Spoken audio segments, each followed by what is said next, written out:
오늘 이 시간 또한 저희들 모였습니다. 이 시간이 복된 시간 되게 하여 주시옵소서. 우리 주 예수 그리스도의 이름으로 기도하옵나이다. 아멘. 예.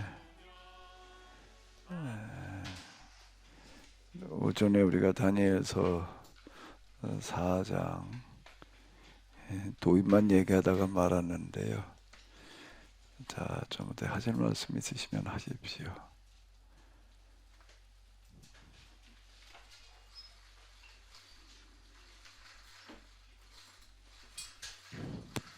예, 느부갓네살 왕이 이렇게 왕위에서 쫓겨난 것은 그러니까 나라의 정적들에 의해서 어떤 그 정치적인 모함이라든가 정치적인 뭐에 밀려가지고 7년 동안 그렇게 쫓겨났다가 다시 복권된 그런 걸로 봐야 되는 거죠. 그러니까 쫓겨났던 원인과 다시 복귀한 그런 것이 자세하게 기록되어 있지 않지만은 그냥 우리가 생각해 볼 때 아마 정적들에 의한 그 정치적인 것에 의해서 쫓겨났을 거다 그렇게 생각이 되는데, 이제 5장에 보면 5장에서 그 쫓겨난 이유에 대해서 여기 뭐라고 되어 있잖아요, 그죠? 5장에? 예. 5장 어디에 그런 얘기가 있나?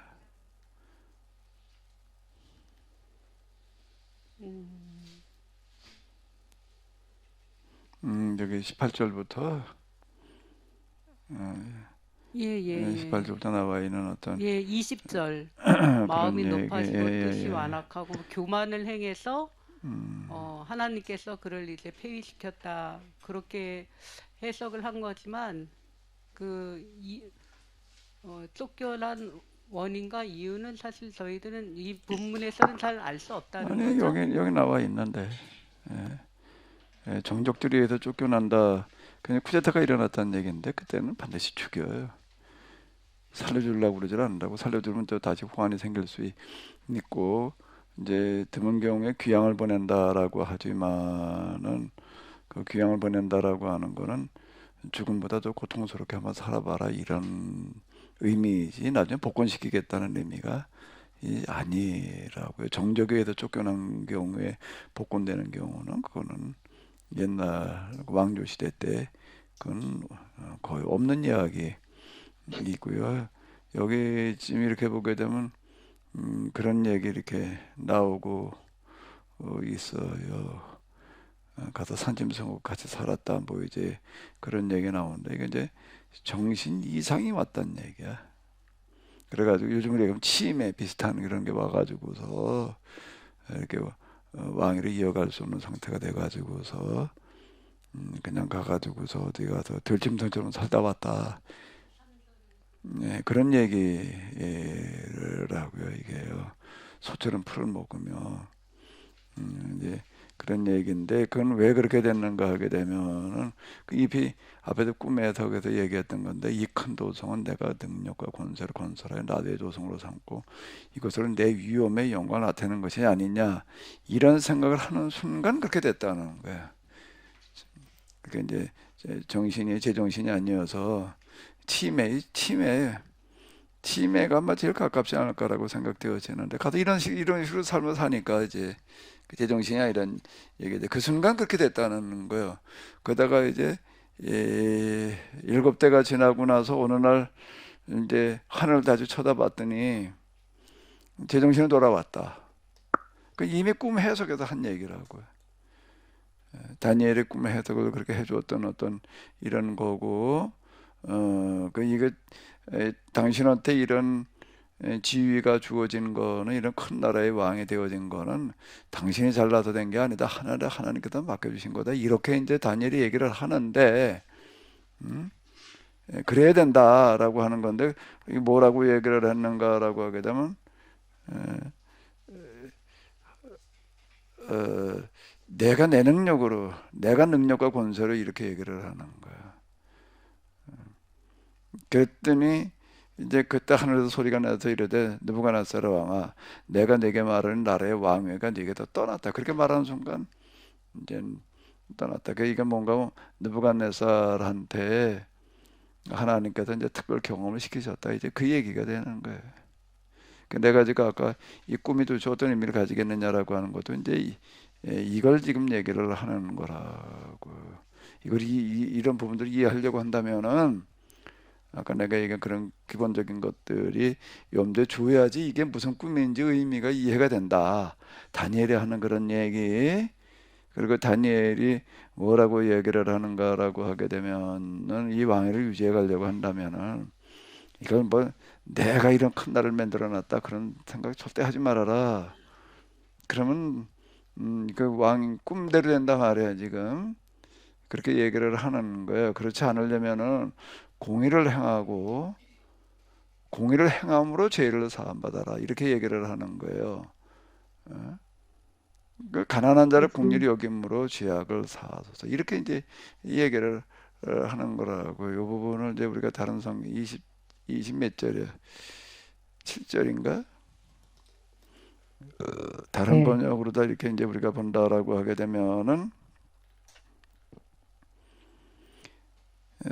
임금님 소인이 이르는 말씀을 따르십시오. 이제는 그만 죄를 지십시오. 정의를 실천하셔야 합니다. 가진 것 없이 서러움 당하는 이들을 돌보셔야 합니다. 그렇게 해야 임금의 자손의 제국이 쭉쭉 뻗어나갈 겁니다. 그래 임금도 평안해집니다. 이제 이건 의역으로 해놓은 거예요. 세번역은 거의 진의역이야. 단지 현대적인 용어로 했을 뿐인데 임금님은 저희 조언을 받아주시기를 바랍니다. 공의를 행하셔서 임금님의 죄를 속하시고 이게 이 얘기야. 죄를 뭘로 용서를 받는가 하면 공의로 공의 실천으로 죄를 용서 받아야 된다.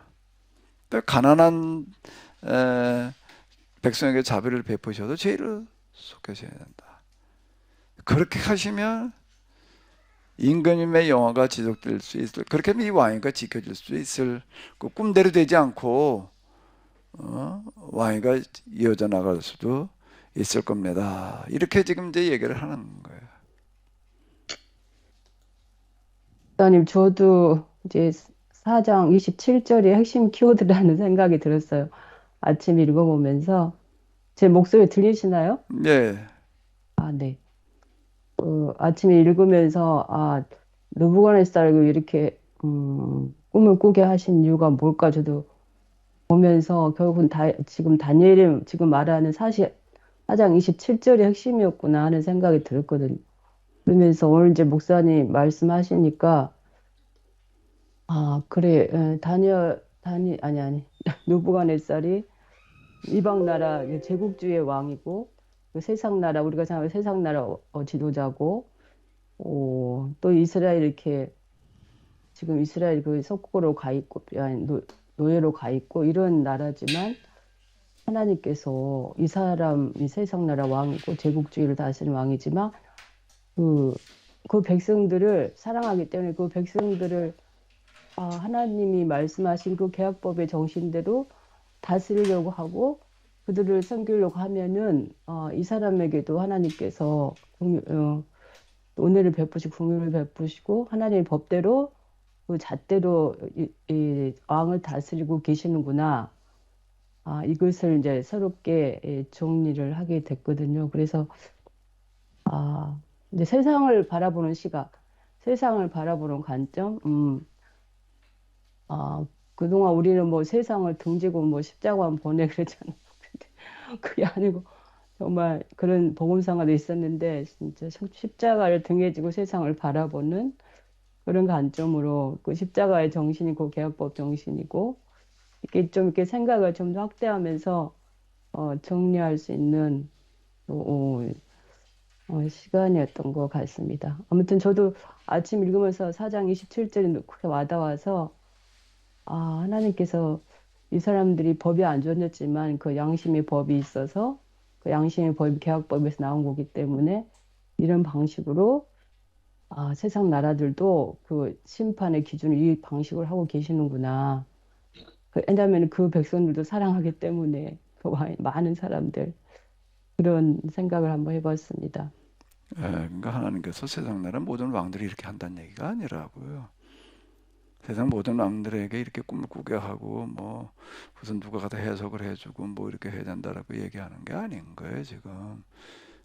지금 이제 모든 왕들에게 다 그렇게 하는 건 아니잖아요. 그냥 네네. 죄악의 지배, 저기 바꿔 얘기를 하면 죄악의 지배라고 하는 것은 흥망성쇠, 약육강식, 생존 경쟁, 뭐 이제 이런 굴레 속에서 그냥 살고 있는 거예요. 그 중에도 왕도 되고 그죠. 뭐 노예도 되고 뭐 죽기도 하고 그냥 그리고 이제 있는 거 거긴 그냥 개입을 안 하신다고 특별히 거기에 아, 특별 개입을 하시는 게 아닌 거예요. 근데 지금 에, 이 본문의 꿈 느부갓네살의 두 번의 꿈 이야기나 이런 데에는 하나님께서 근데 느부갓네살에게는 특별히 개입하셨다는 거예요. 여기에는 근데 그게 지금 이제 내가 오전에랑 계속 얘기하려고 하는 음, 게 지금 이제 이런 부분들이 보이려고 한다면은 우리 개혁법이라든지 성신앙의 기본적인 성경에서 얘기하는 신앙의 기본적인 부분들이 이제 이해가 되지 않으면 이게 안 보인다. 그리고 의미를 파악할 수도 없고 그 얘기거든요. 그러면 그래, 이제 이 부분에 초점인 거예요. 모든 왕들에게 다 이렇게 개입한다는 얘기가 아니야. 그러니까 음, 느부갓네살에게는 하나님께서 이렇게 개입하셨다라고 하는 거예요. 그 그렇죠. 왜 이제가 이제 쟁점이라. 왜일까? 왜 2장의 그런 신상의 꿈, 그리고 4장의 이런 꿈은 도대체 뭘 말하는가? 왜 누갓나살에게는 이렇게 특별 개입하시는가?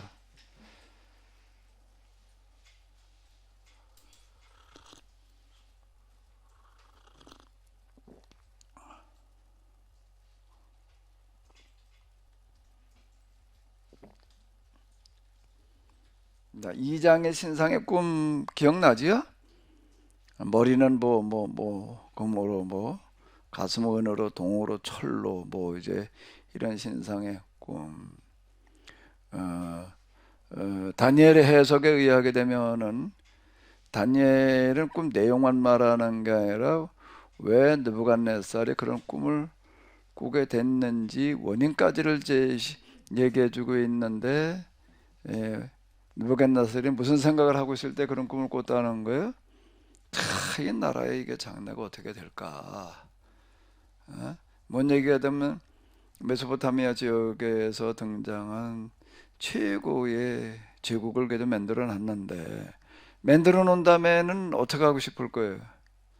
그 제국이 유지하고, 계속 유지되는. 유지돼야 된다고 생각할 거 아니야. 당연히 그럴 거 아니야. 자기 당대에는 해먹고 말자 그러지는 않을 거 아니야. 이걸 어떻게 해야지 그게 될까? 어, 이제 이걸 고심했다라고 하니까 느부갓네살은 누구나 다 그랬을 텐데 근데 느부갓네살에게는 뭔가 좀 하나님께서 개입하실 만한 여지가 뭔가가 있으니까 그게 그렇게 되는 거예요. 금방 얘기한 대로 뭐 모든 왕들에게 다 그렇게 개입한다는 얘기가 아니라고. 제국을 만들어 놓은 태조는 똑같이 고민하는 문제야. 그거는 다 그거는 그건 뭐 왕이나 그런가. 여러분들이 집에서 그래도 저 재산을 몇 푼 좀 모았다. 그럼 그 다음엔 무슨 생각을 할 거예요? 이거 이렇게 모아놨으니까 내 당장 다 먹고 써버리고 말자. 그럴까? 무슨 생각을 할 거예요? 이걸 어떻게 잘 그래도 탄탄대를 만들어놔다. 그 다음에는 어떻게 진상입산이 얼마나 모아놨어요? 많다고? 그래도 무슨 생각해?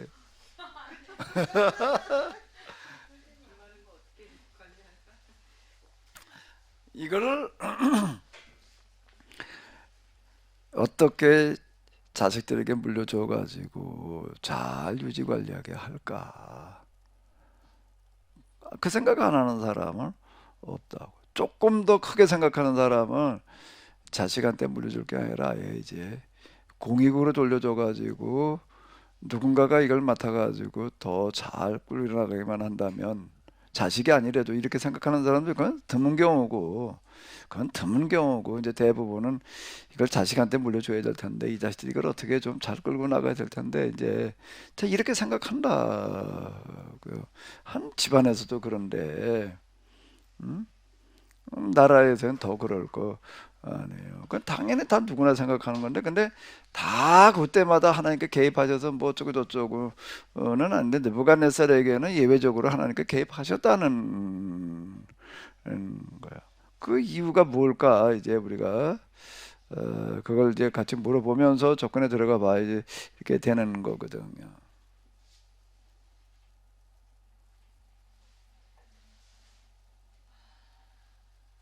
자, 이제 이거는 앞에서도 한번 얘기를 했던 것 같은데, 요셉과 바로의 예를 들어 봐봐요. 바로의 꿈, 요셉의 해석이 있어요. 그럼 바로는 어떤 사람이었을까? 바로는 왜 그런 꿈을 꾸었을까? 아, 바로는 왕을 말하는 게, 왕이라고 다 그렇게 한 건 아니란 말이에요. 근데 바로의 고민은 뭐였다는 거죠? 이 백성들이 어떻게 좀 어떻게 다 잘 살게 하는 그런 나라 좀 한번 만들어 봤으면, 그 생각을 가지고 있던 사람인 거예요. 그게 좀 고민거리인 거예요. 그런 차에 무슨 꿈을 꾸었어요. 근데 무슨 꿈인지를 모르겠는 거야. 뭔가 걔 꿈은 아닌데, 걔 꿈의 반대는 뭐야?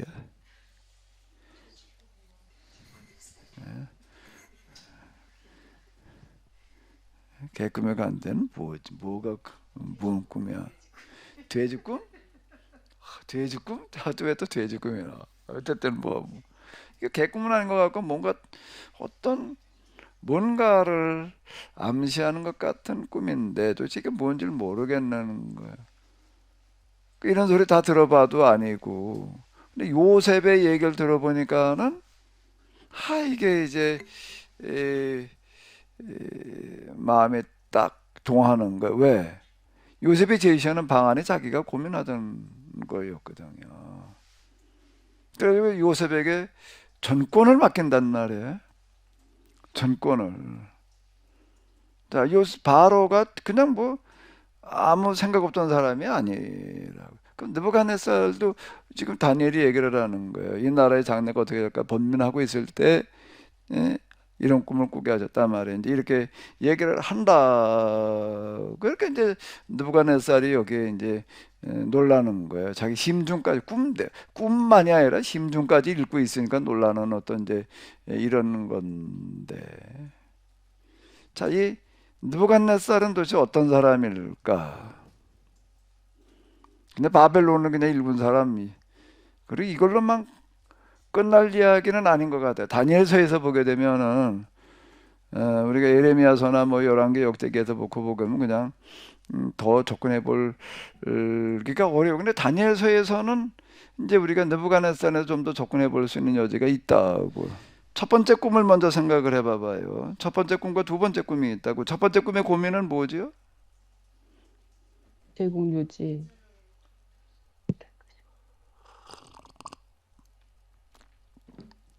금의 나라, 은의 나라, 동의 나라, 철의 나라, 뭘 말하는 거예요? 이건 그냥 야구강식에 그 굴레에서 벗어날 수가 없다는 얘기가 되는 거예요. 아무리 여기서 뭘 어떻게 해봐야 이게 안 된다는 그런 이야기가 이렇게 되는 거고, 그 왕조가 또 제국이 이렇게 계속 바뀌어 나갈 수밖에 없다는 거를 말하는 거라고요. 그럼 이제 이번에 사장에 나오는 꿈은 아무리 큰 나라도 하나님 뜻에 맞지 않으면 약육강식에 의한 것은 결국 또 무너질 수밖에 없다. 동시에 그와 동시에 그건 하나님 1장에서 법대로 얘기죠. 살면 2장의 꿈 이야기와 이제 그런 거. 이제 4장의 꿈에서는요. 지금 27절을 염두에 두 본다면은 계약법 27절을 지금 정신대로 다니엘이 사는 얘기해 주고 네, 있다고. 네네. 27절은 뭘 말하는 거지요? 그러니까 계약법 정신이잖아요. 가난한 자를 불쌍히 여기고 뭐 공의를 행하고 그걸 행하면 지속되게 해주겠다. 권세라고 하는 어, 것은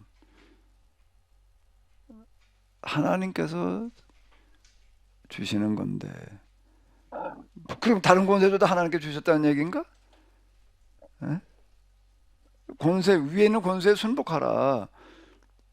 권세는 하나님께서 주셨다는 거가 지금 성경에서 얘기할 때 이런 건 뭘 말하는 걸까?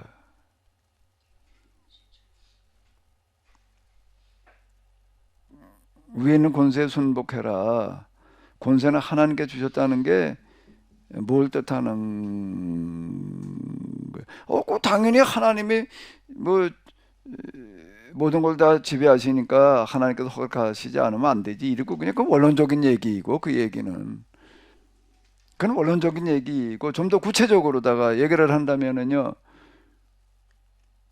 하나님께서는 세상 어떤 나라의 왕 누구든지 간에 27절 말씀대로 살면은 그게 이제 진정한 하나님이 주신 권세라고 생각이 듭니다. 그게 아니고 그냥 백성들을 힘들게 하고 어, 근데 이제 성경에서 얘기할 때 그게 어떤 의미냐? 네. 권세는 다 하나님께 주셨다라고 얘기를 할 때 원론적인 얘기로는 그냥 하나님이 당연히 세상 모든 걸 주관하시니까 하나님이 주신 거지. 하나님 주시지 않는 게 어디 있냐? 그건 원론적인 얘기예요. 근데 하나님께서 모든 왕들에게 권세를 주셨다라고 성경에서 얘기할 때에는 뭘 말하려고 그러는 거예요?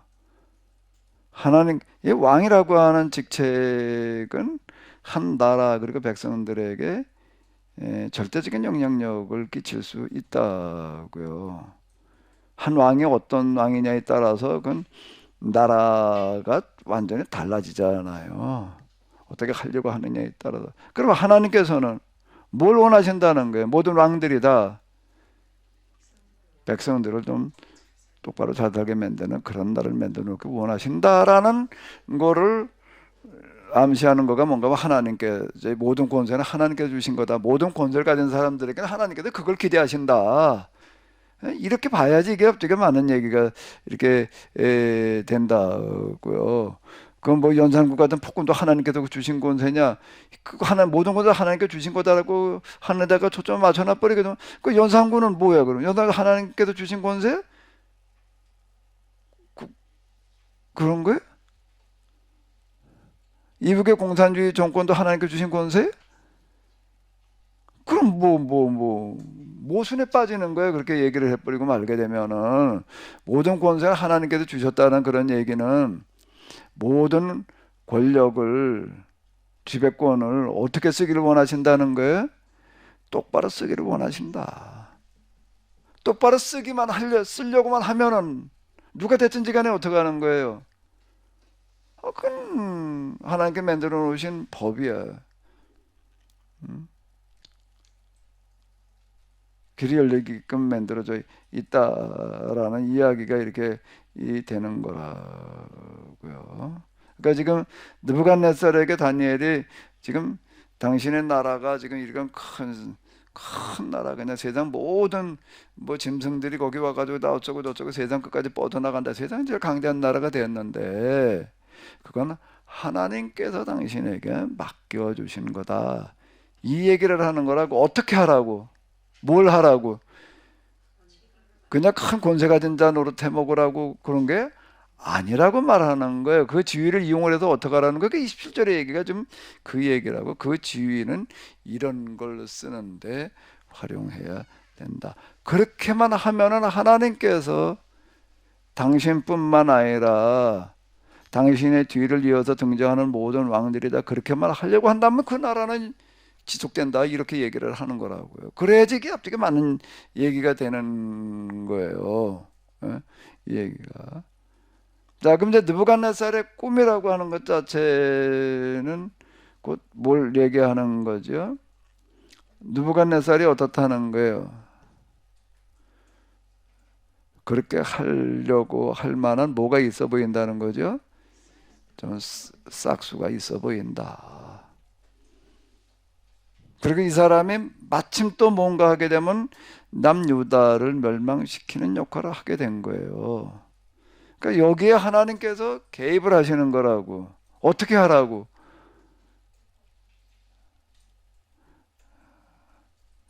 다니엘을 통해 가지고서 어떻게 하는 거예요? 근데 그 다음은 여러분들이 이제 생각을 해보시죠. 꿈 얘기가 그걸 지금 얘기하는 거라고. 그러니까 스스로 그냥 이게 내가 이런 대단한 나를 만들어 놨단 말이야. 이러고 스스로 교만해지는 순간 어떻게 됐다는 거예요? 넌 이제 그 자리에 있을 자격이 없다. 이 얘기가 되는 거야. 일곱 대가 지나고 나가지고서 이제 비로소 이제 야 스스로가 그냥 어느 날 저절로 그냥 제정신이 돌아왔다는 얘기는 아닐 거 아니야. 일곱 대를 지나 이거 일곱 대 들짐승처럼 살아가면서 완전 들짐승처럼 살아갔다는 얘기가 뭘 말하는 거예요? 들짐승이야말로 어떻게 살아가는데? 들짐승이 어떻게 살아가요? 진상이 집사님 짐승이 아니어서 모르나?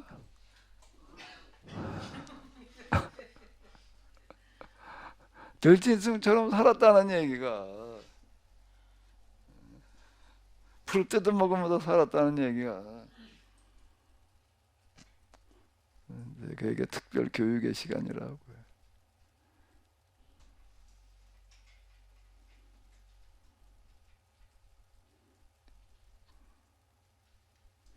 자기의 교만했던 마음이 다 정화되어지고 씻겨나가는 그런 시간. 이제 물고필반인데 완전 반대로다가 이제 돌아가는 그런 시간. 다시 이제 일곱 대라는 거는 그 이전 거 다 과오로 다 씻는 시간인 거예요. 이제.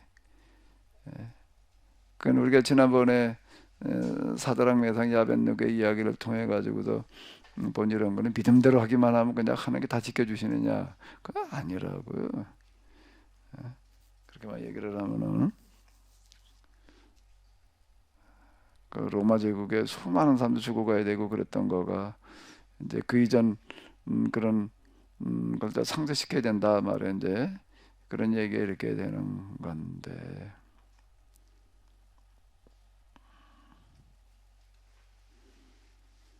그러니까 자기의 그 지난 과거가 다 들짐승처럼 살아가면서 이제 상쇄가 되고 나니까 이제 비로소 다시 회복되어졌다. 이제 그 얘기라고요.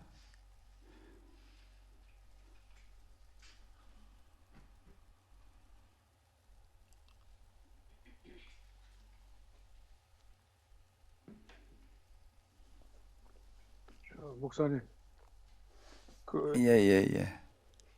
질문이 있는데요. 그 전에 그런 자기 자신의 능력을 그렇게 과신학했고 그런 교만한 생각에 빠진 그런 이유가 뭔가 생각해 보니까 원래 지금 느부갓네살 왕이 처음부터 이런 생각은 가지고 있었을 거 아니에요. 그 전 통치 하기 전부터도 뭐 그런 생각을 가지고 하여튼 이 나라를 강대국으로 만들었어 가지고 지금까지 변함없이 왔는데 그래도 그 전에 이 다니엘을 만나면서부터 꿈과 해석한 거, 그 다음에 그 3명의 이스라엘 청년들이 불구덩이 속에서도 살리신 그 하나님의 이적을 받고, 그 다음에 두 번째 꿈도 또 다니엘이 명쾌하게 이렇게 잘 해석을 하게 된 그런 모든 그런 어떤 이적과 같은 그런 특별한 그런 일들이 다니엘이 믿고 함께 하신 하나님을 알았고 또 그것을 또 참 그걸 너무나 충격을 받고 참 그 하나님에 대한 그 어떤 숭배하는 마음 말하자면 하나님도 그도 어떤 보면 참 숭배했을 것 같아요. 그러니까 다니엘한테 무릎 꿇고 절을 또 했었고 그랬던 왕이 왜 그렇게 자기의 능력을 과신하고 그런 교만한 생각에 빠졌냐 이거죠. 다니엘 말 듣지도 않고 그 분명히 아니 전에 그 우리 그 요셉은 바로가 그야말로 그 요셉의 말을 듣고 그냥 전권을 내줬는데 이 느부갓네살 왕도 이 다니엘에게 전권을 좀 내줬으면 예? 어땠을까? 그런데 그렇지 않고 어떻게 그렇게 하나님을 알았음에도 불구하고 참 위대하신 어떤 능력이 참 있는 진짜 하나님을 발견했을 텐데 왜 그렇게 자기 능력을 과신하고 교만한 생각에 그냥 계속 빠졌냐 이거죠. 아, 예, 장로님. 하나님을 알았을 텐데. 난 그게 좀 궁금해요. 예, 장로님, 누부갓네살은 왜 그랬을까요? 좀 궁금하신 것만 얘기하지 마시고 왜 그랬을지도 한번 얘기해 보세요. 그래서 가만히 생각해 보니까 그 하나님은 결국 이제 자기 그렇게 만드신 분이 결국 자기를 그렇게 만들어 주신 분이 하나님이시구나. 그걸 생각했고 계속해서 하나님이 자기를 이렇게 이와 같은 지금 상태의 그 생각을 가지고 있는 것을 하나님께서 인정해 주신 거나 이렇게 생각을 했지 않았을까요? 그러니까 하나님을 오해한 거죠. 우리가 이런 것들을 좀 조건에 들어갈 때, 재구성할 때 염두에 둬야 될 거는 그 시대는 다신교 시대라는 거예요. 다신교 시대예요. 지금 다니엘에게 주어진 직책이 개정개혁에 의하게 되면 박수장이에요. 박수가 점쟁이를 말하는 거잖아요.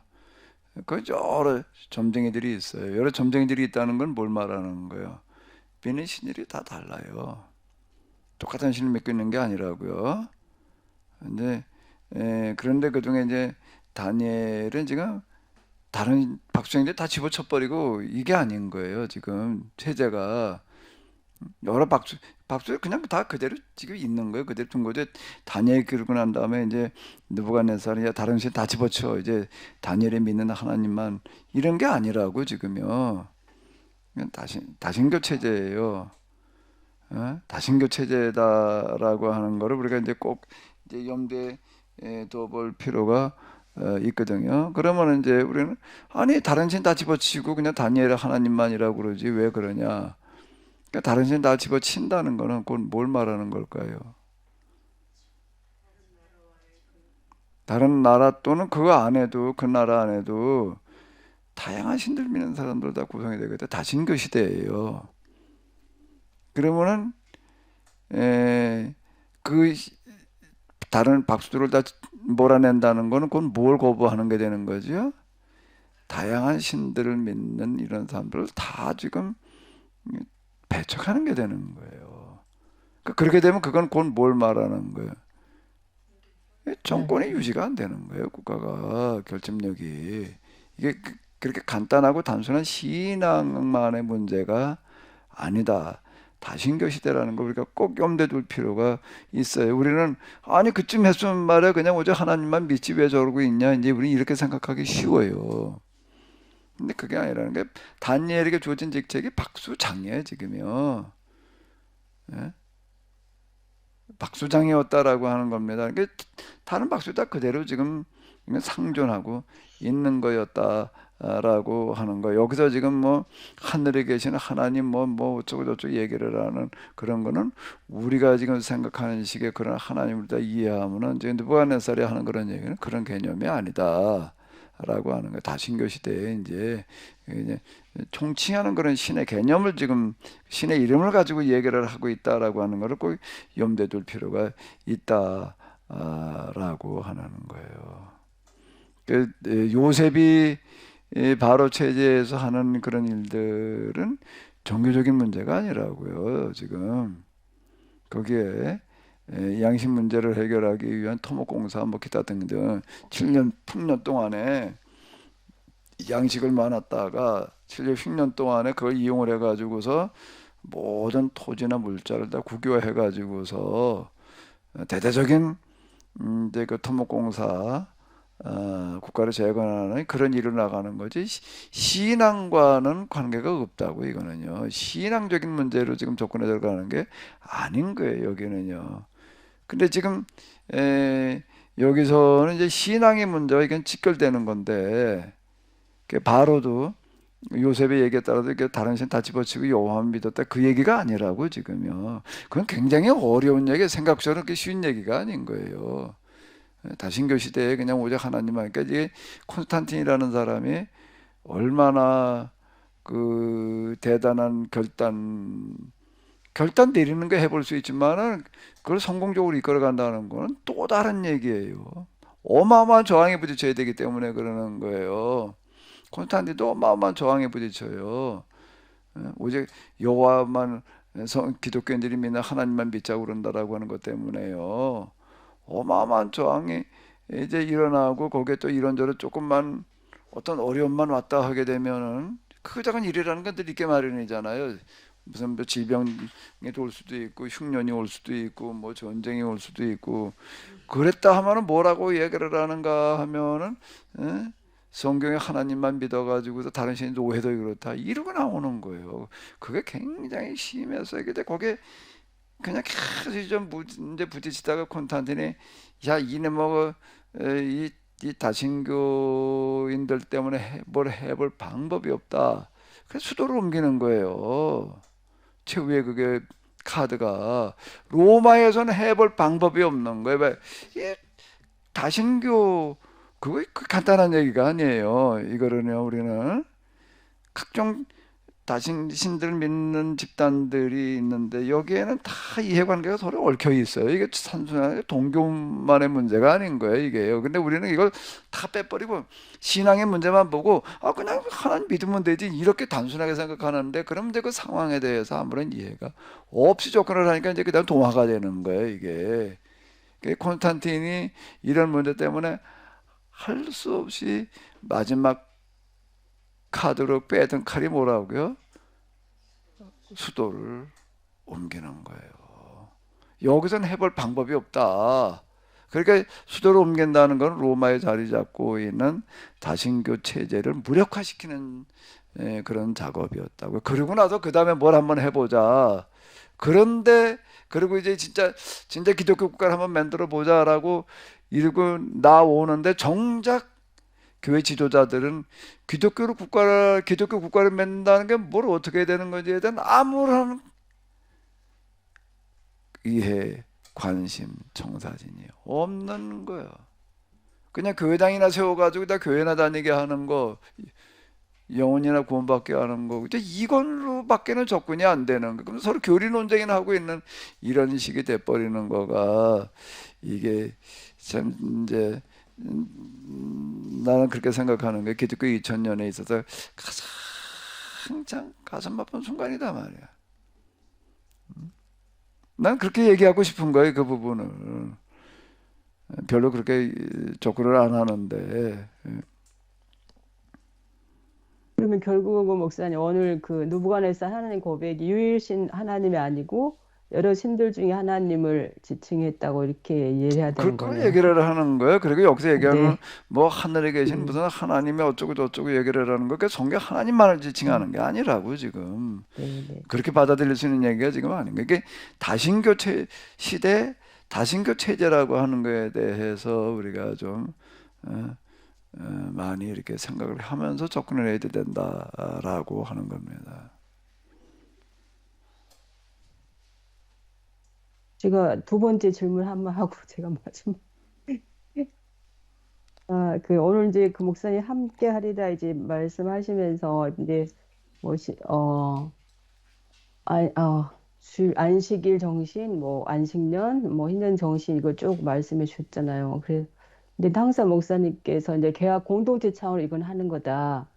공동체 차원을 늘 이렇게 강조를 하셨고 이제 그렇게 배웠고 있는데 제가 이제 우리는 또 각자 흩어지면 또 사회 속에 들어가고 사회생활 속에서도 또 우리가 그 공동체 정신을 보여줘야 될 것이 많이 있잖아요. 근데 제가 어제 우연찮게 그 전태일이라는 영화 아니고 그 드라마도 아니고 비슷한 걸 TV에서 또 봤거든요. 그래서 많이 울면서 그 사람 인물을 제가 뭐 듣기만 했지 제대로 영화도 보지 못했고 그랬는데 어떻게 우연치 않게 접해서 두 번을 봤어요. 보면서 거기서 그 노동자들이 일주일에 쉬는 것도 없고 하루에 뭐 16시간씩 일을 하고 한 달에 두 번 쉬더라고요. 두 번 쉬면서 그 고통당하는 것을 보면서 그 전태일이란 그 사람이 자기 몸을 불사르면서 그들을 위해서 죽어가더라고요. 보면서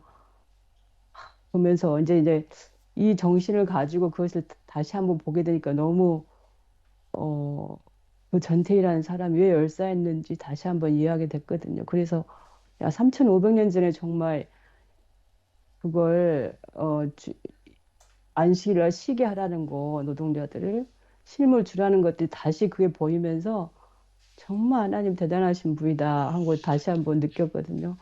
근데 전태일 그 사람이 그렇게 개인이지만 그 영향력을 엄청 끼쳤다고 생각이 들고 하나님 마음으로 그들을 불쌍히 여기면서 그들 위해 세세가는 걸 보면서 많은 충격도 받고 감동도 받고 울면서 봤거든요. 그래서 이렇게 공동체 차원도 하지만 우리가 개개인도 사회 속에 들어가서 이렇게 힘든 자들 위해서 하는 것도 하나님이 기뻐하시지 않겠나 하는 생각을 해보면서 이게 같이 조화롭게 가야 되지 않나 하는 질문을 한번 던져보는 거예요. 어제 제가 봐가지고 너무 두 번을 봤어요, 목사님. 근로기준법이 사실은 3,500년 전에 계약법에 나와 있는데 왜 그걸 이렇게 그 위대성 우리가 모르고 지금도 살고 있다는 것도 그렇고 그랬습니다. 예, 그러니까 이 약간 자연 종교, 뭐 계시 종교 이렇게 구분해 가지고 이제 얘기를 했는데, 자연 종교는 그 우상 종교, 그 기복 종교, 미신들을 얘기를 하는 어떤 이제 이런 거거든요. 거기에서는 하나님 잘 믿으면 그냥 복 받는다, 그냥 이런 식으로 조건에 들어가는 거예요. 잘 믿는 건 이제 나름대로 다 무슨 뭐 열심 무슨 뭐 기타 등등 이제 이런 식으로. 근데 계시 종교라고 하는 거는 성경에서 얘기하는 거는 너무 판이하게 다른 거예요. 이런 것들하고 판이하게 다른 거예요. 하나님께서 함께 하신다는 개념을 자꾸 우리는 자연종교 방식으로 이해하려고 그런다고. 복도 그렇고 지금 우리가 이해하고 있는 것 가운데에서 자연종교 방식으로 이해하지 않고 있는 게 뭐가 있지? 하나님을 삼위일체라고 믿는 거? 뭐 그런 거 그 기본적인 어떤 그런 거 말고 나서 나머지 신앙의 형태에서 우리가 기복 종교 방식이 아닌 게 뭐가 있어요?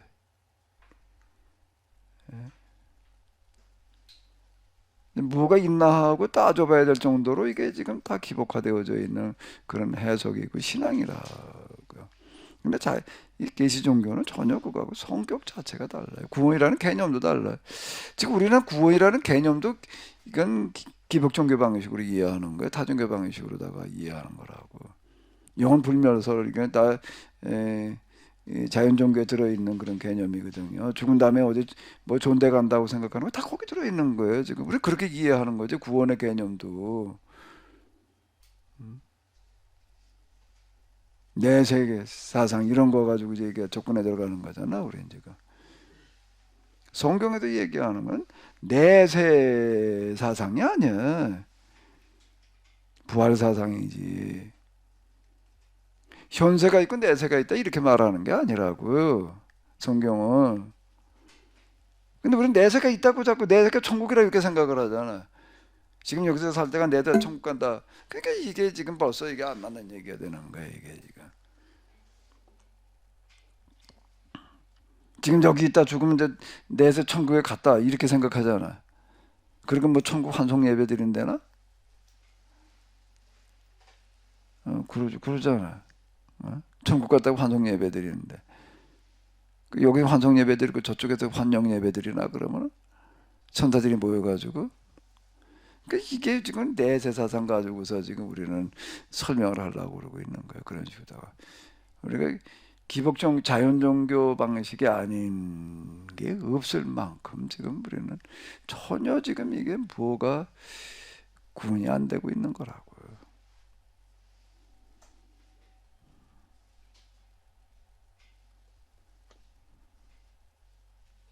예, 목사님 잘 알았는데요. 결국 그러니까 아까 이제 말씀하셨던 거 답이 안 나오고 좀 더 예, 얘기하다가 예, 말았는데 이걸 좀 이제 더. 다시 한번 정리를 좀 해보니까 결국 느부갓네살이 그러한 그 다니엘의 어떤 그런 참 왜 하나님 또 이 새 청년의 하나님 그 하나님을 보면서 그 하나님은 그 이스라엘의 하나님이며 그 여러 민족 신들 그 다신교에서 여러 민족 신들의 이제 한 신이었을 뿐이며 네. 그리고 이러한 신들은 자신의 어떤 정치적인 그냥 한 수단적으로 뭐 이용하는 그러한 그러니까 이런 정치적인 수단으로 이용하는 것은 그 당시에 모든 그 제국의 그 왕들이 가지고 있던 그런 생각이었다고 볼 수 있는 거죠. 느부갓네살이 이게 여러 신들이란 말을 쓴다고요. 신들. 그러니까 신들. 신들이 도와줘서 이렇게 얘기를 한다고요. 그러니까 그 다신교 신앙을 그대로 지금 반영을 하는 거거든요. 그러니까 이제 결론은 이제 내가 여기서 이제 접근하고 싶은 부분은 지금 이제 이런 거예요. 이스라엘 사람들은 어쨌든 간에 바벨론에 망해가지고 이제 포로로 끌려가서 거기서 이제 다시 또 이제 죄값을 치러야 되는 거예요. 그 치르는데 걸리는 시간이 70년이라고요. 70년인데. 그런데 지금 이제 그 이스라엘을 징계하는 데 사용된 느부갓네살이라는 사람은 하나님께서는 포로로 끌려갈 이스라엘 사람들에게나 그냥 함께 하셔서 그들이 어떻게 되는 데에만 관여하고 계시는 게 아니라 아예 지금 느부갓네살이라는 사람에게 하나님께서 개입할 만한 여지가 좀 있는 거예요. 그래서 하나님이 여기에 개입하셔서 마침 그가 포로로 끌려간 사람들을 통해서 하나님을 접할 기회가 지금 성경에 하나님을 접할 기회가 생긴 거예요. 여호와 하나님을 직접 접할 기회가 생긴 거예요.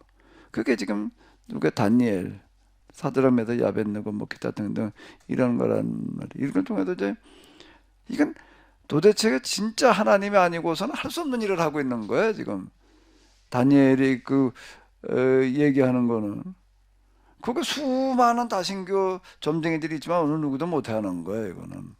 근데 다니엘만 해내. 그럼 뭔가 하면 다니엘이 얘기하는 하나님이 진짜 하나님이구나. 이걸 보여주는 거라고요. 지금요. 그리고 사드락, 메삭, 아벳느고의 이야기도 또 마찬가지야.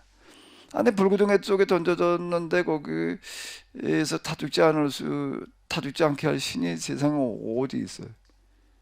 그 성경 하나님밖에 없는 거야. 그 저들이 얘기하는 하나님을 이제 경험하게 하는 기회로 하나님께서는 보신다고요.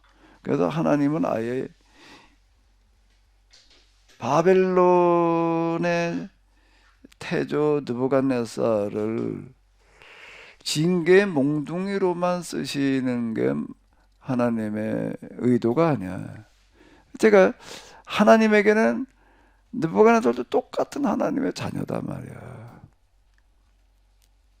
똑같이 이방인, 유대인을 구분하시겠어요? 하나님께서는? 그게 아니잖아요. 사도 바울이 하는 얘기들도 그렇고. 그러면은 하나님께서는 이번에는 느부갓네살에게 아무것도 개입할 만한 여지가 없으면 안 되는 거예요. 이거 여지가 그게 인과론이잖아요. 그게 지금 2장의 꿈 얘기란 말이에요. 4장의 꿈도 지금 마찬가지고 하나님께 개입할 만한 여지가 느부갓네살에게 있는 거예요. 그러면 개입하셔서 느부갓네살에게 기회를 주시는 거라고. 어떻게 할 수 있는 하나님께로 돌아올 수 있는, 하나님께로 돌아온다는 게 그건 뭘 말하는 거예요? 그냥 여러 신들 중에 하나님만 믿는다 이걸 말하는 게 아닌 거예요. 다니엘이 얘기하는 것과 같은 그런 그 거대한 나라가 유지가 되려고 한다라고 하게 되면은 하나님께서 함께 하시지 않으면 안 되는 건데, 그 하나님께서 함께 하시려고 한다면은 함께 하시게 할 만한 일이 있어야 된다. 그게 이제 계약법을 소개하는 거라고 지금 그게요. 이거 그냥 뭐 당신이 뭐 잘 나가서 했다고 생각하지 마라. 하나님께 당신이 기회를 줬다고 생각을 해라. 기회를 받아들여라. 그리고 이러이러한 일들을 해라라고 지금 다니엘이 얘기하는 거잖아요. 그래야지 이게 앞뒤가 맞는 얘기가 되는 거예요.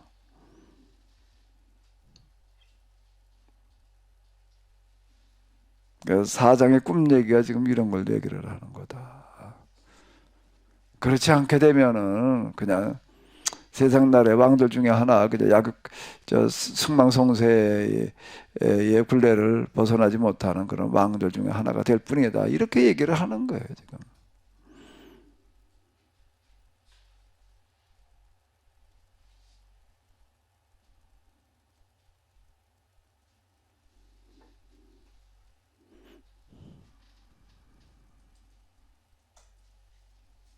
하나님께는 거기 지금 포로로 끌려와 있는 유대인들이나 거기 포로로 끌려와 가지고서 회당에 모여 가지고서 뭐 그러고 있는 그들이나 느부갓네살은 똑같이 보시는 거예요, 지금. 지금도 하나님 마찬가지고 사람 차별해 보지 않으신다고.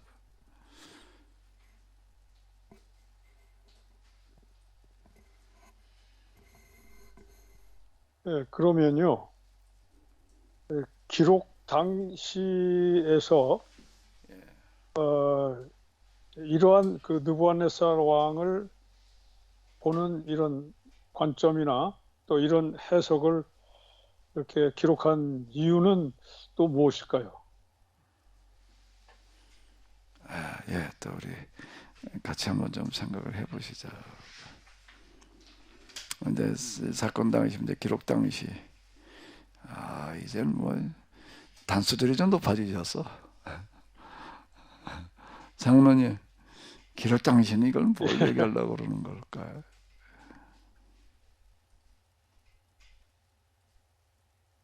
그 당시도 역시 같은 제국이잖아요. 또 네, 그리스 헬라 헬라 제국 그냥 그렇게 문화인가요? 네, 헬라 제국. 헬라 제국으로 봐야죠. 셀류쿠스 왕조, 이제 구체적으로 시리아. 예. 지금 이제 시리아라는 게 수리아, 성경에도 수리아 안디옥, 거기가 수도였어요. 사정전에 나오는 수리아 안디옥이 알렉산더가 죽고 난 다음에 이제 제국이 여러 수로 분열이 되어지는데, 그 중에도 그래도 가장 영향력을 크게 발휘한 데가 저 수리아 안디옥을 수도로 한 제국, 그걸 이제 시리아. 지금 시리아가 이제 그 이름이거든요. 나라 시리아가 그 후속 이름인데요.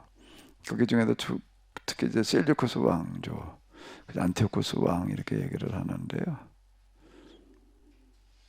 안티오코스는 다른 데는 헬라 문화가 다 먹혀 들어갔는데 그 유대인만 안 되고 있는 거에 대해서 이제 분개를 해가지고 이제 정규군을 파견을 한 거예요. 이제 아주 이제 무력으로라도 이제 헬라화 시키려고 나오는 그런 시점을 이제 얘기하는 거거든요.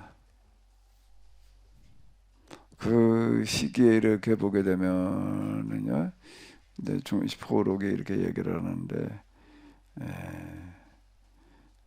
어쨌든 그 유대인들의 그 신앙과 관련되어진 그런 일화들이 거기 좀 많이 이제 있습니다.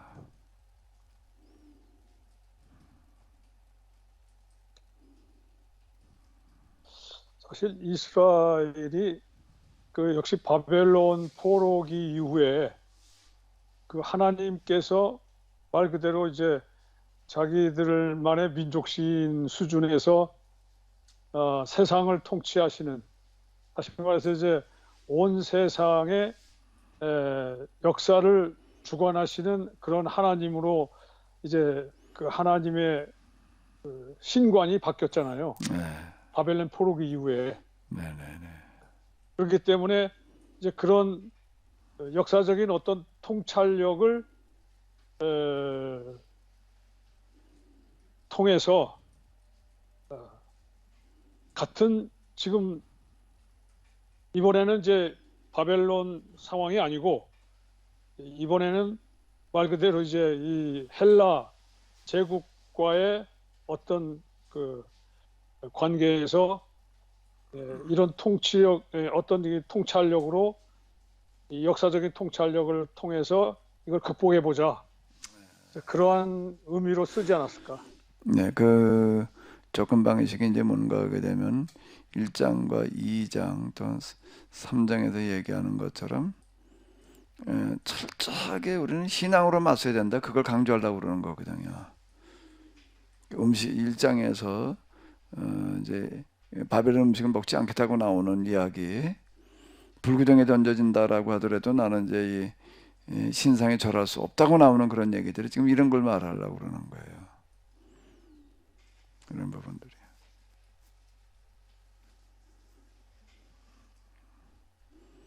다니엘서의 기록식일 때 그때를 보는 이유가 바로 이제 이런 부분들 때문에 그러는 거거든요. 그리고 뒤에 나오는 묵시의 이야기. 그때 묵시 문학이라고 하는 게 등장을 하기 때문에 그 이전에는 아직 묵시 문학이 등장하지 않았어요. 묵시 문학이 이제 그때 시작을 해가지고 로마 제국의 통치하에 있을 때까지 계속 이어지는데 요한계시록 쪽으로는 묵시록 중에 하나고요. 묵시 문학의 계보를 가지고서 이제 요한계시록을 접근을 해야 된다.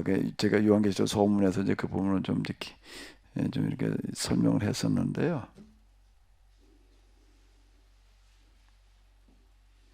기록 당시에 지금 다니엘서 4장의 내용이 가지는 의미, 지금 장로님께서 그걸 얘기를 하신 것 같은데.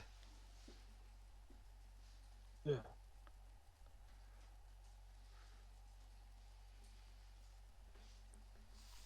장로님 생각에는 뭘 얘기하려고 그랬을까요?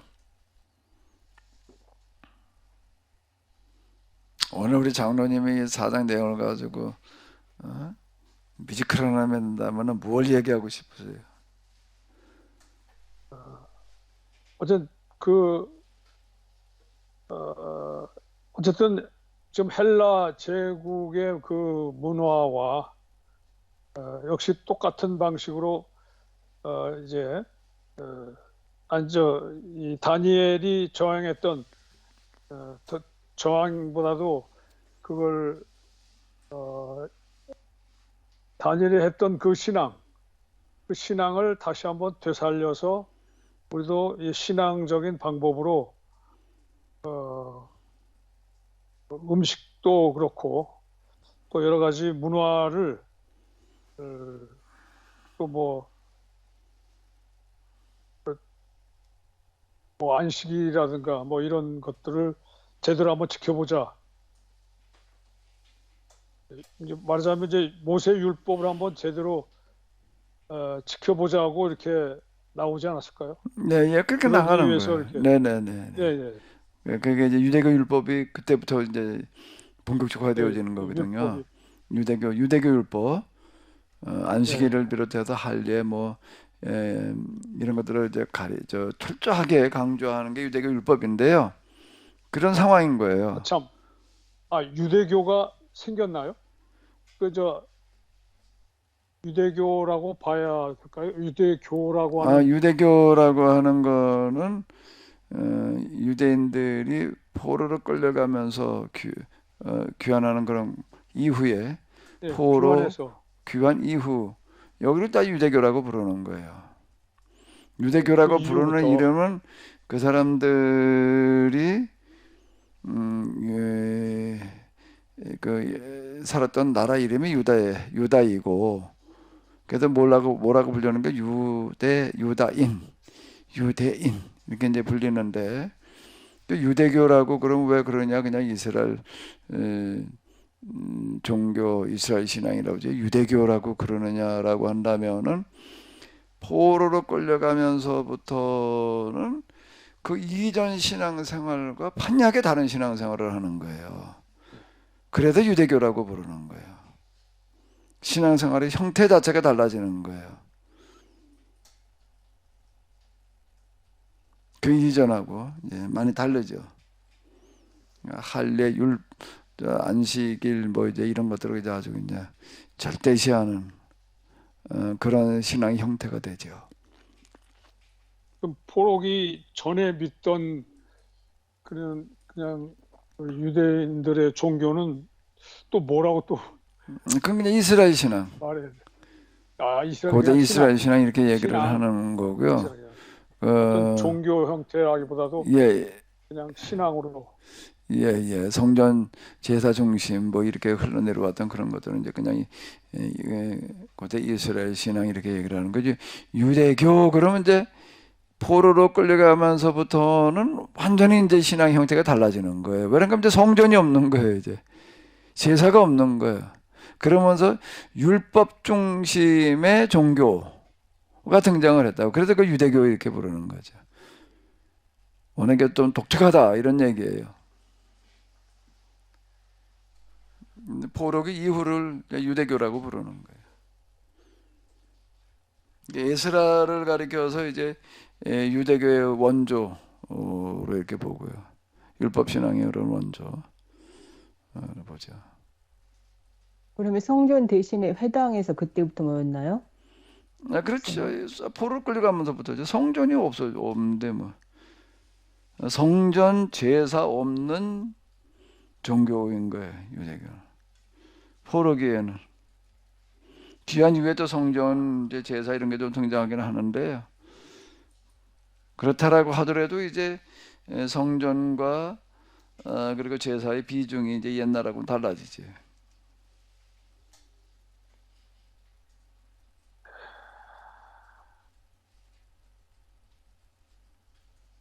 근데 나중에 예수님 당시에도 그 제사는 많이 지냈잖아요.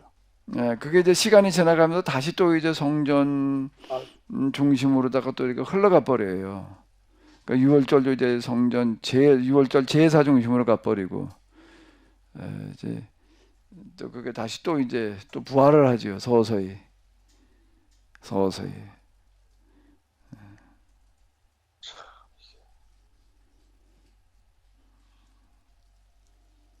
포로기 이후에 발생했던 초창기의 그 유대교는 말 그대로 그래도 제대로 된 종교였군요.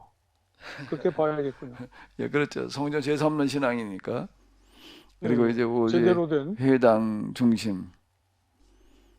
그러니까 우리가 시대적으로 이게 유대교를 지금은 그냥 싸잡아서 그건 뭐 잘못된 종교다 이렇게 봤는데 그래도 이 초기의 그 유대교는 그래도 제대로 된 종교라고 또 해석을 해야 예, 그렇죠. 저는 또 이제 그게 또 잘못 생각하고 있었는데 오늘 또 어떤 한 치안이 있다라고 하더라도 흉악범이 이제 예를 든다라고 하게 되면은 태어나서부터 흉악한 건 아니잖아요. 그렇죠. 태어났을 때부터 어린애 흉악한 애가 있나? 그래서 맨날 엄마 젖꼭지 깨물고 그냥 뭐 그러지는 않잖아요. 애들 때는 또 어느 시점부터 이제 서서히 변질돼가는 그런 일들을 이제 많이 겪게 되는데 마찬가지죠. 유대교도 그렇고 그 이전 이스라엘 신앙도 그렇고요.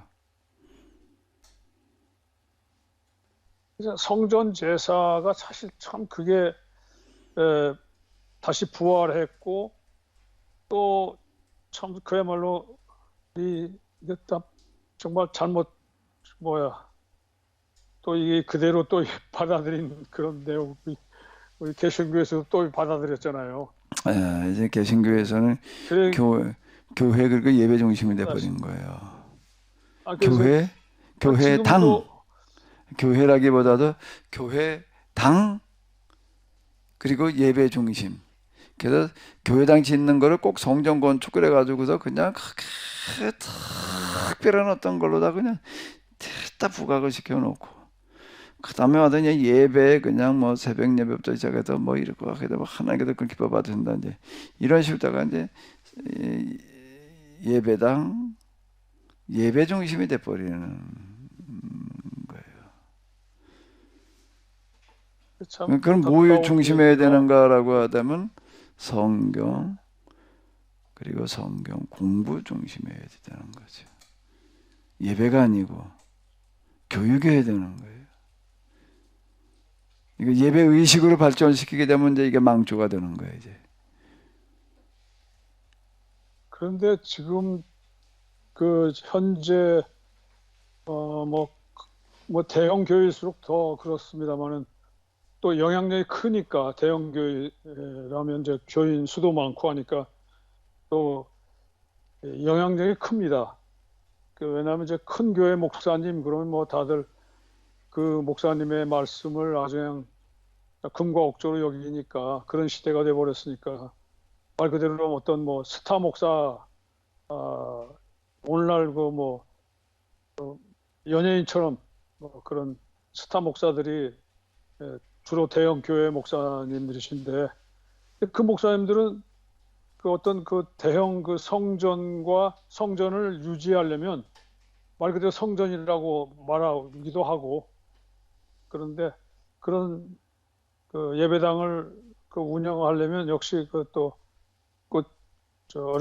제사 의식, 그 예배 의식이죠. 그러니까 제사가 아니고 이제 뭐 예배 의식인데 그 뭐 예배가 회복돼야 된다. 뭐 그러면서 그 회복되는 방법은 뭐 찬양이나 뭐 이런 그 여러 가지 그 엔터테인먼트인가 뭐 이런 것들을 개발해 가지고 저는 교인들을 감동을 주는 뭐 그냥 은혜를 끼치는 말 그대로 무슨 어떤 성경 말씀을 깨우침보다도 그냥 그 말씀 자체도 감동과 위로를 주는 특히 지금 이 팬데믹 시대에서 혼란에 빠져 있는 이 정신적으로도 마찬가지고 이런 사람들에게 위로를 줘야 된다 이거죠. 그리고 또 어떤 또 그리고 또 기쁨과 그 감동을 줘야 된다. 자, 이런 네. 쪽으로 예. 나가고 있어요. 성경과 기가 막힙니다. 성경에 대한 교육 중심이 아닌 거예요. 감동, 예배, 감동. 그걸 이제 은혜라고 우리가 그동안 불렀는데, 은혜 받는다, 뭐 이제 은혜롭다, 이제 이렇게 이제 얘기를 했는데, 이제 이걸 우리가 좀 다시 좀 재고해봐야 될 필요가 있죠.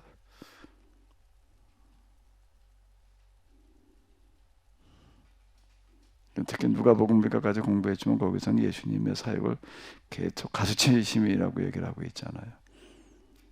가르치심을 뭐 시작하실 때 뭐 이제 이런 얘기를 가르치심으로 나와요.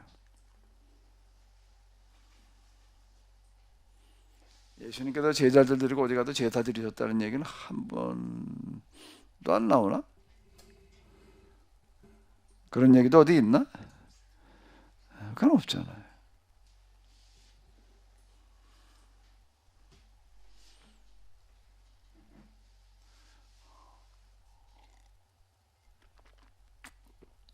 예. 자, 이제 뭐 얘기들 참 이런저런 얘기들 많이 해주셨는데요. 도대체 기록 당시에는 느부갓네살의 이 이야기를 통해서 뭘 말하려고 그랬을지 좀 더 많이 한번 같이 생각 좀 해보세요. 다음 주에 같이 좀 생각하셔서 생각하신 바를 좀 얘기해 주시면 고맙겠습니다. 우리 더 얘기가 없으시면은 우리 다시 한번 이 찬양을 좀 부르고 마치도록 하겠습니다. 그 믿음이 없느냐. 작은 믿음 하나님 믿음이 있다면 세상 역사 바꿀 텐데 작은 믿음이 있다면 이 세상을 바꿀 텐데 그 믿음이 없느냐 여자시 않을 믿음 그렇게도 없느냐 가장 작고 작은 믿음 하나님 믿음이 있다면 생태 환경 살릴 텐데 작은 믿음이 있다면 먹는 인류 살릴 텐데. 하나님 오늘 또 귀한 시간 허락해 주셨음을 감사드립니다. 문자로 기록되어진 성경의 말씀들이 성령님의 도우심으로 말미암아 살아계신 하나님 음성으로 저희들에게 다시 들려질 수 있게 하여 주시옵소서. 우리 주 예수 그리스도의 이름으로 기도하옵나이다. 아멘. 네, 수고 많으셨습니다. 네. 다 수고들 많으셨어요. 감사합니다.